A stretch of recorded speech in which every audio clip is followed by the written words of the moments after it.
All right, so is it crazy to say Dan Campbell would have won the Super Bowl if he was the head coach of the Detroit Lions? Why did Kyle Shanahan, why did he take the ball to start overtime, and then why did he kick a field goal? So I do think that, and I don't want to speak for everybody, but certainly not the higher ups at my company. Right. But I think that there was a lot of general confusion about the new NFL overtime playoff rules. Right. Across the board. I'm not sure. Like, I thought Andy Reid played it magnificently, and then like Seth Walter tweeted this out. Analytics people across the league. There's no definitive way to know if you should. I agree with you. I think you should take the ball. I think you should kick. Defer. And because for the same reason that you do it in college, right? You want to know what the other team like. You want to like the Chiefs went for it on fourth down in overtime because they were trailing by 3 points and had to go score. Correct. Otherwise, maybe they kick. And so I think you want to defer. There is, I just saw the analytics that did show that like having the ball, like we're just not sure because there haven't been this many examples. First time because first time, right? Exactly. We just don't ever see it, and so I think as a result of that, I don't want to blame Kyle Shanahan too much. I also think that Kyle Shanahan is going to in the coming weeks and months or whatever. Going to catch a lot of heat, but it's like this guy can't win big games, and we maybe we'll get to that in a second. But I do tend to think having huge leads over Patrick Mahomes and Tom Brady, now 3 times in these Super Bowls. I mean, just got the wrong opponent to go up against on any given Super Bowl Sunday. But I think in overtime, I mean, Adam, I would have deferred if I won the toss. I know Lindsey Jones wrote about it for TheRinger.com and how like the Chiefs players all went out there hoping that they would win so they could defer. Right. And then they lost and they still got what they wanted. I was surprised because I watched enough of the post-game show last night where Mahomes and basically everybody on set was like, yeah, we didn't want the ball first. Like, because they were drilled. They understood if they had won the toss, if the Chiefs had ended up winning the toss, they were going to defer. That was the plan. And it seemed like San Francisco, and we had more than one player on the offensive side of the ball, said we weren't aware of a new rule. Like, to me, that's something that Kyle Shanahan would have made players aware of. Now, maybe Shanahan knew and didn't think it mattered to tell the players, which I could get. But I had Donovan McNabb flashbacks to when McNabb didn't know the overtime rules, like that they were different from college. So I didn't understand. To me, that was a mistake. But I also think that when San Francisco had the ball, and it was late, and granted, they ultimately kicked a 53-yard field goal to go up by 3. If they pick up a first down on that 3rd and 4, the game is basically over as long as San Francisco would make any field goal with basically no time left on the clock. They had to know that Kansas City was going to be aggressive defensively. I didn't think Kyle Shanahan's play call reflected that thought. Well, but I don't know that I don't think what you're saying is accurate though, because they can't. Like the Chiefs were guaranteed a possession no matter what. No, I'm talking before the end of regulation. Oh, right. Sorry. So they have the ball. It's like the 27-yard line or whatever it is, 26-yard line, and 3rd and 4. And the Chiefs sent like 8 players. I agree with that. Kyle Shanahan has to know that Steve Spagnuolo, who this dude blitzed Lamar Jackson 60% of the time 2 weeks ago. He has to know that, like, on that 3rd down, he's not going to be like, sure, Kyle, come and take it.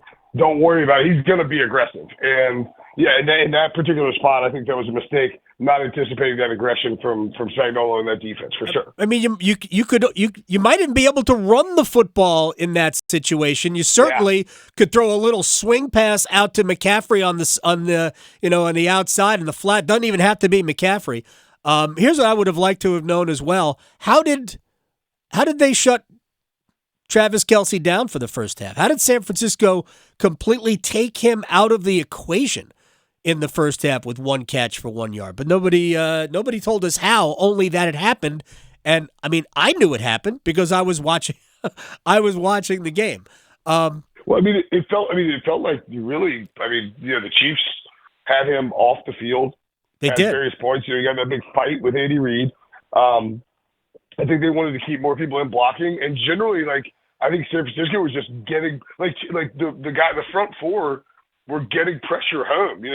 Pete Prisco, we joked. I joked about it. I didn't talk last week because of my poor scheduling, but Pete Prisco's been saying for weeks, if you block him, you beat him. And Chase Young's been blistered for how poorly he's played since coming to San Francisco, and he was getting after Patrick Mahomes. Yeah. I mean, the 49ers are the better team for most of that game last night until it was down 10 points, need a comeback, right, or down 11 or whatever it is, and it's like Mahomes magic time. It really is. I don't think you can blame. I mean, you can blame the 49ers. There are always certain moments and certain decisions and certain play calls that will point to that you can blame Kyle Shanahan and blame the 49ers and however you want to do it. But I mean, the reality is, again, think about the 3 Super Bowls that Kyle Shanahan's been involved in. One is, of course, the offensive coordinator for the Falcons. Right. And then 2, now with San Francisco. And it's you coach this incredible season. You do a pretty good job coaching to get to the Super Bowl. And then you do, frankly, a great job coaching for 75% of the game. And none of it matters because Patrick Mahomes is just right, and Tom Brady, and Tom Brady are just different. Imagine being Kyle Shanahan is a genius. He's an incredible play caller. He's a great coach. Yeah. Andy Reid even called him a genius after the game, and it's to do all of that, to prepare that all that way, to put all this effort in to coach, to get the game plan, to get the exact outcome of the game you want for 75% of the game, and none of it matters. Will Brinson is joining us from Vegas. Here's the other thing, though, and this is me more piling on Kyle Shanahan again. In the when he was the offensive coordinator of the Falcons, much was made about not running the ball enough in the fourth quarter, which gave the Patriots and Brady more time. Regardless, Dan Quinn certainly could have overruled any calls, much like Kyle Shanahan called timeout to overrule what he saw from Steve Wilkes' defensive alignment on a certain, if we're to believe what we saw on television. Quinn could have overruled Shanahan, but he forgot to run the ball in the third quarter. They had one running play in their first 3 possessions of the third quarter, including once they got the ball after the Chiefs' turnover, after the Mahomes interception. You got them on plus territory. If you pick up pretty much a first down, you're going to be in position to kick a field goal. And as it turned out, they got pushed back and they had to punt. So they got nothing out of that, what should have been gift points. And they didn't do anything with it. And I thought that was another situation where Kyle Shanahan maybe outthought Kyle Shanahan. Yeah, you could certainly, look, he's now got the 3 biggest blown leads in the Super Bowl history. Oh God. And again, one of them, he's not the head coach, and right. I understand that he's the OC, but he's a very, he's a high profile OC who got a lot of credit for the success and all that. And he got a job immediately after, and so all those things, are true. But he wasn't the head coach. At the end of the day, it's how many times has that ever happened where we assign the blame to an offensive coordinator? Right. I'm with you. In the way that we do with that Super Bowl, it really is rare and unfair to Kyle Shanahan. Dan Quinn gets hired again, right, by Washington, in the same 3-week span as Kyle Shanahan goes to the Super Bowl, and we're talking more about 28-3 with Kyle Shanahan than Dan Quinn, which is it's just it's unfair to Kyle. But yeah, I mean, I think even moving forward, like he's an aggressive play caller, but he's not an aggressive. Kyle Shanahan's a really smart, innovative offensive genius, but he's not an aggressive decision maker when it comes to a lot of that stuff. And I think, when you talk about Dan Campbell earlier, say what you want about the Lions losing and how they lost and whether they should have made different decisions on the fourth down. Dan Campbell knows what he's going to do, and right. He sticks with it with conviction. And I think you heard that echoed by Lions players. And I'm not saying anyone's doubting Kyle. I think those guys would go down swinging with Kyle. Sure. But at the same time, I also think that when you need to be you need to be ready for the various things that are going to come your way in these situations. And, you look back at the overtime rule, right? It was talked about how Chiefs players all knew that they've been talking about it since training camp. Yes. And I think that's where when I've been comparing the Chiefs to the Patriots, and that was always one of the hallmarks of Bill Belichick in these big games was, it goes back to the old Bill Walsh quote, I guess, but it's like, while everyone else is losing their head, just operate normally, and you will rise above everyone else. And I think that's a good case of that in that overtime game. Knowing the rules, right? Bill Belichick knew the tuck rule. He's the king. Right? He knew that rule. There would be no other reason to challenge the play because Tom Brady was definitely not throwing the ball. So, but because Belichick knew the rule, even though nobody else did, including television, then they got that edge. So, yes, knowing the rules. And, look. Belichick for years coached his players, and, I assume he will again once he gets another job.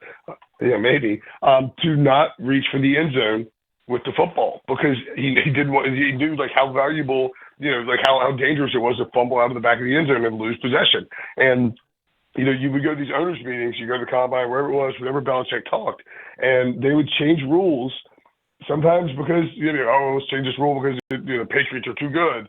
And he would get asked about it. He would never say, we're being unfairly dealt with. He would say, talk to the league.